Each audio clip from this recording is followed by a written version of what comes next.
Hello, welcome to another SH Figuarts review of Alien Baltan from Ultraman, or Ultraman if you're not Japanese, and the rest of the world. I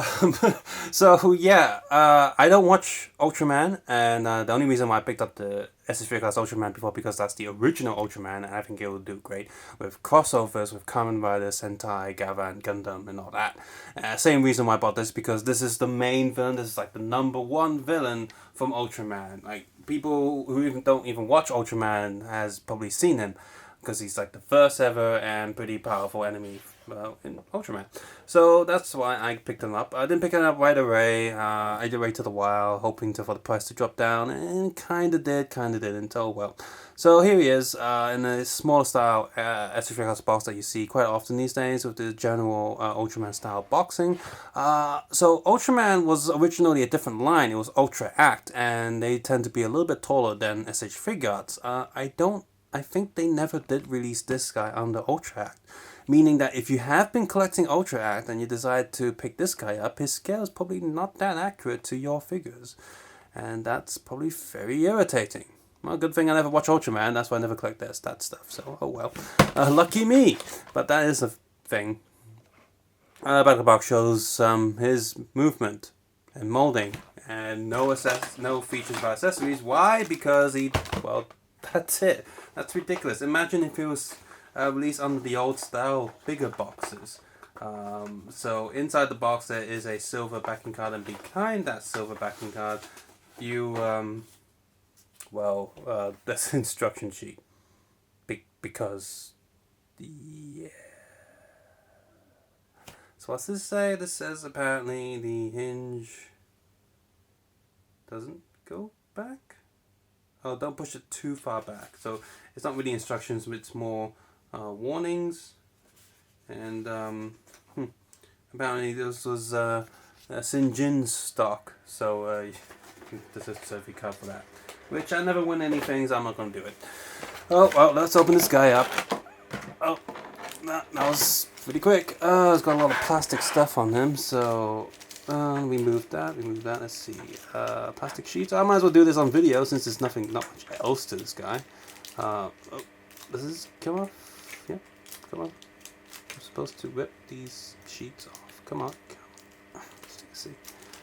It's like, he probably knows he doesn't have too much to offer, so he's giving me some activity here to how the sheets to remove. So some people probably just pop the joints and remove these so they don't break it, because collector's mentality, but who gives a crap? It's just some plastic sheets. So there you go. That's it. I'm gonna open it up. Okay, here we go. So yeah, be careful not to open this too far, but or else what worse would happen? Oh, nothing bad happens. Some people might say that what special accessories would you give this guy, because that's how he is. He doesn't have a lot of stuff. Well, he could have given us a tiny little airplane or tank or something that's attacking him, but nope. Wow, he's surprisingly ugly, for what he is. Well, let's go for the articulation then. What's the big head thing? So back, forward, that's it. Can it rotate his head? Kinda. Not really. Double torso board joints, that's good. So rotating, all the way around, back and forward. And this piece here is made out of soft piece, so that's useful. So leg goes up, forward, backwards, double knee joint. Wow, that's really double knee joint. A super double knee joint.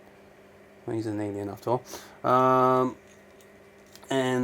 Ridiculously sized clown shoes, up, back, sideways. Oh, that does actually go very sideways. That's pretty good. Surprisingly articulated for his weird shapes. Yep, shoulder socket, double board joint, rotation here, and it goes double elbow joint, kinda. And because you have both hands can go chomp chomp.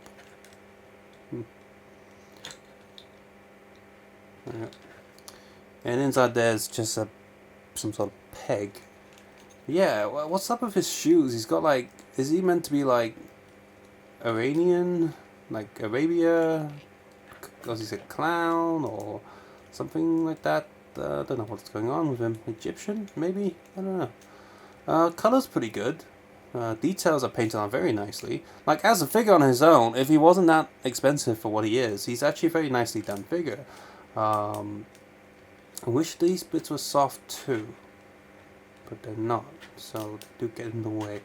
So yeah, a creepy, weird, ugly monster going. I don't know what noise he makes. It definitely won't sound like Zoidberg though, like boop boop boop boop boop. But yeah, he does that. Or maybe it's like money, money, money, money, money. So this is you've joined me with the bad impression minute. But yeah, he looks pretty good. It's just there's nothing else in the box, and of course he's not the scale as Ultra Act, so Ultra Act collectors are not going to be happy. They've also released a slightly bluer version. Apparently he has some sort of teleporting or transparent thing going on. So they've released another color of that, which is exact same mold, so that's something. And they've also released the second villain from the Ultraman stuff, which kind of looks like a mix between a lion and a moth or something. But so they've done that. Aside from that, yeah, so weird that they're going with more villains with the Ultraman stuff. I kind of wish with Kamen Rider they'd release a few more villains.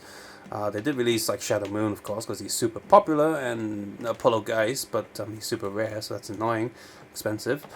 Wish they would release a few more villains, like from the olden days. Like, you know, Squid Demon, that'd be nice. But yeah, here he is, and his clutch is pretty good, and the plastic feels pretty good, and the joints are also pretty good, so...